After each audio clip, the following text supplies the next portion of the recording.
Okay, moving on. So I have my zeros now. What can I do with the zeros? I can find the axis symmetry. So that's going to be halfway between 13 and 0. So I got 13 plus 0 all over 2, which gives me 13 over 2, or 6.5. Okay, so I sub that into the equation now for W, and I can find my optimal value.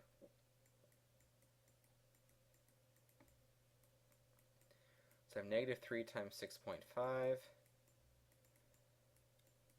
6.5 minus 13.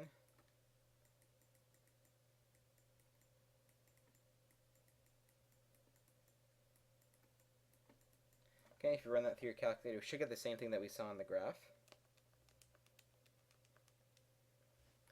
which is 126.75.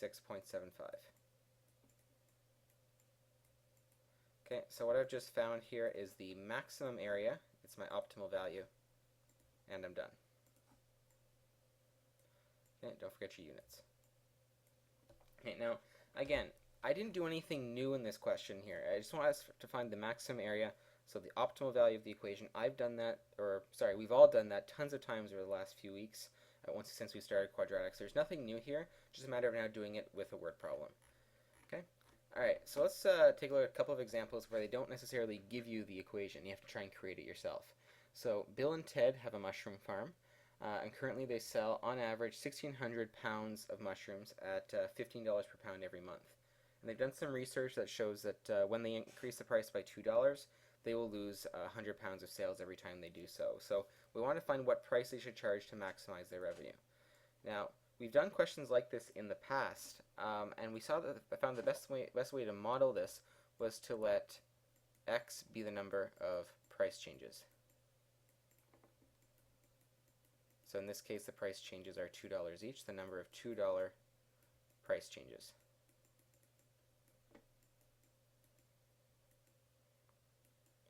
Okay, so remind yourself now, how do I find revenue? So revenue is equal to price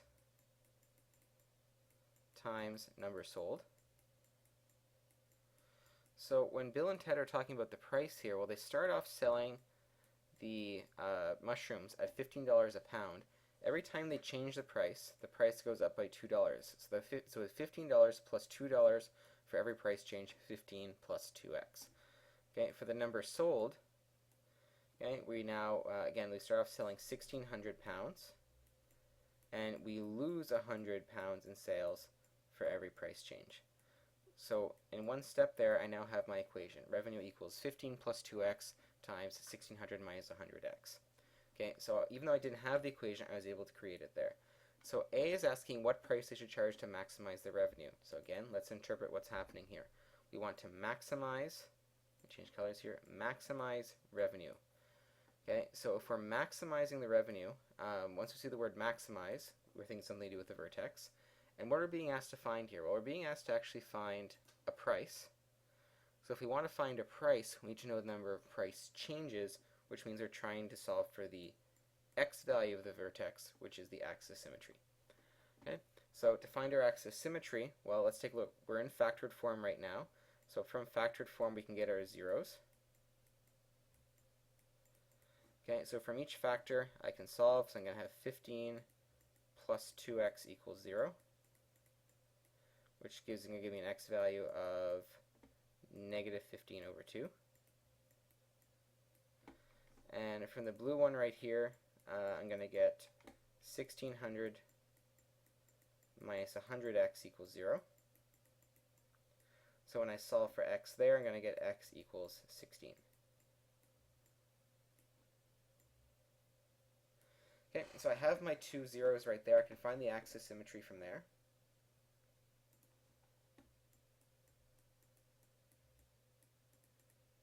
So I'll have x equals negative 15 over 2 plus 16 all over 2.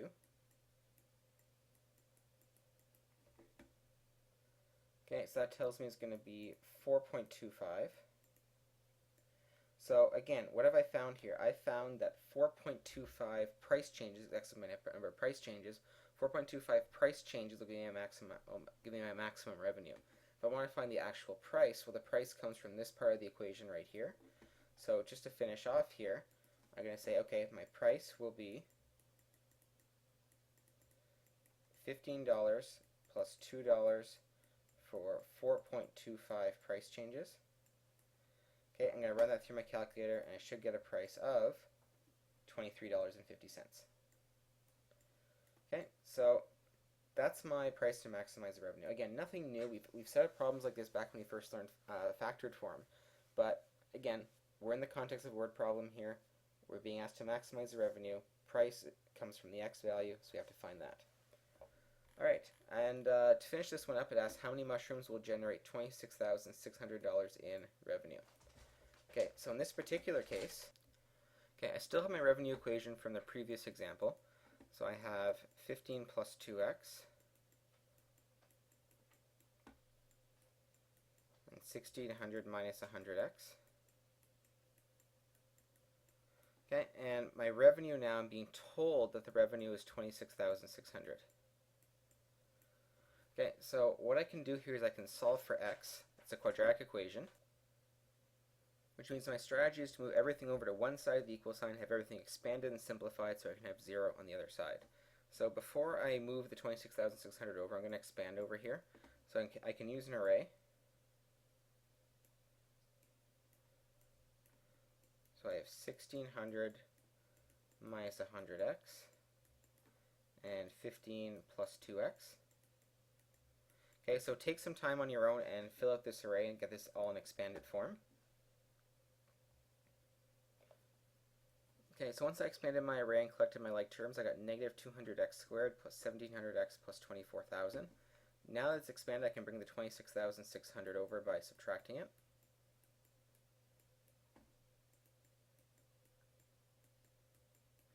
So that will give me now zeros on the left-hand side.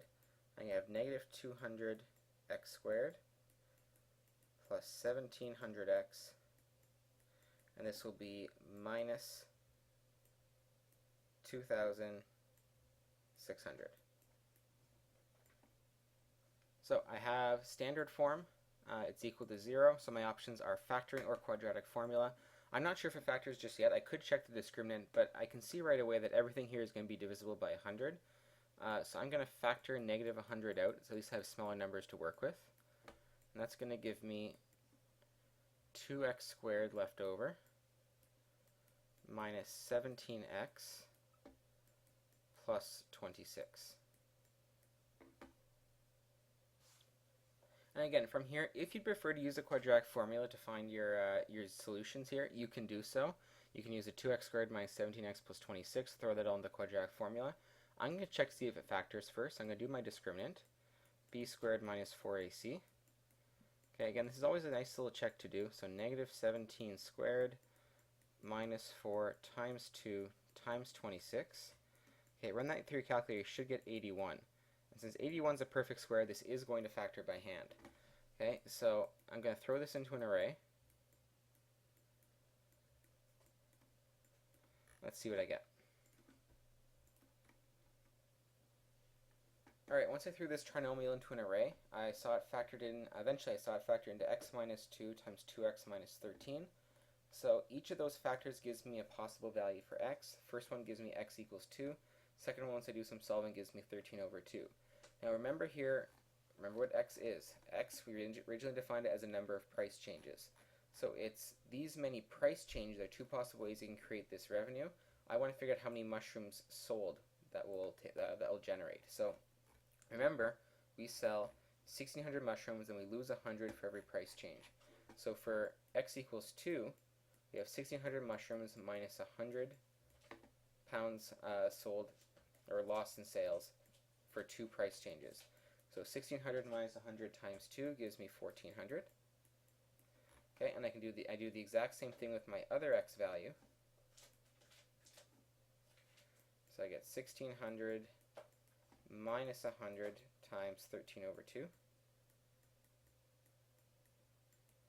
And that will give me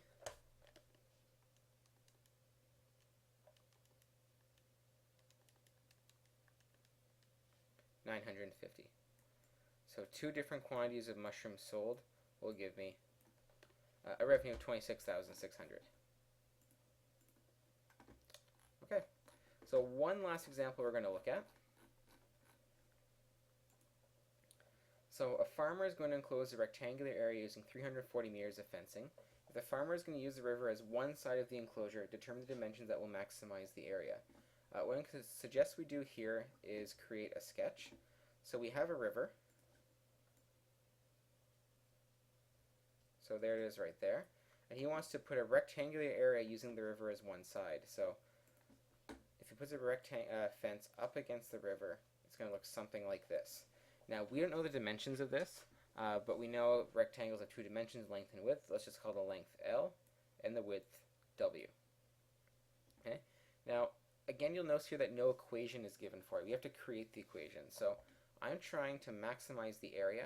So let's create an equation for the area of the rectangle.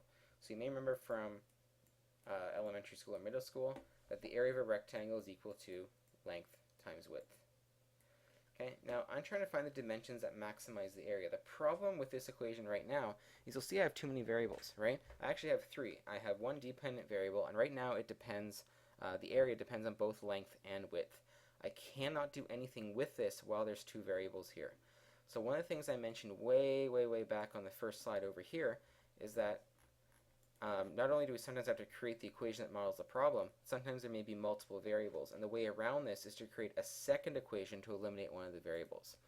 So how can I create a second equation here? Well, information I haven't used yet, I recognize here that I need 340 meters of fencing. That's all I have to create all of this fence. So if I have 340 meters to make this fence, well, I have a length and 2 widths to make up the 340 meters. So I have another equation here involving the perimeter. So yeah, 340 meters is going to be equal to my length plus twice the width. Okay, now that this is another equation here, I can use this one and isolate for one of the variables. So remember back unit 1 of the year using linear systems, 2 equations, 2 unknowns, and what do we use? We use substitution as a way to get rid of one of the variables. This is exactly the same thing that we're doing here. We're eliminating one of the variables by using substitution. So I can choose here to solve for L or W. Personally, I think L is a little bit easier to solve for because I don't have to do any division here. So I'm going to subtract 2W from both sides of the equation. And that's going to give me over here L equals 340 minus 2W. And what I can do now is replace that in the equation over here for L. So if I do that, my area is going to be equal to, instead of L, it's 340 minus 2W. And my original W is still there. Okay, so once I have this made, this equation actually looks suspiciously like factored form, and it is. So I'm looking for the dimensions that maximize the area. So maximize your thinking vertex. I'm looking for the dimensions, which is going to be a width. I need to find the axis symmetry of this guy. So from factored form, I can find the zeros. Here I get W equals 0. Here I get 340 minus 2W equals 0. So I do some quick algebra. When I solve for W, I'm going to get 170. Okay, so my axis symmetry, which is going to be the width that will give me the maximum area, okay, is going to be halfway between 0 and 170. So that's going to be 85. So width of 85 meters is going to maximize my area. Okay, how do I find the length that goes with it? Well, I have an equation right here, L equals 340 minus 2W. Okay, so I can use the fact that I know this value from the perimeter equation I had before, throw in my W equals 85, and then solve for L. So here L will be 170 meters. So what that's telling me is when the width is 85 meters and length is 170 meters, you get the maximum area. Okay, to confirm this, I can look at a graph. So I graphed my area equation right here, and I can see that the maximum area occurs when the width is 85 meters. Okay, so that's it, that's all. There's lots of different word problems you can look at. There's a bunch in the textbook, a bunch more in the worksheet. Please try as many as you can so you can see as many different types of word problems as possible for the test. Okay, that's it, that's all.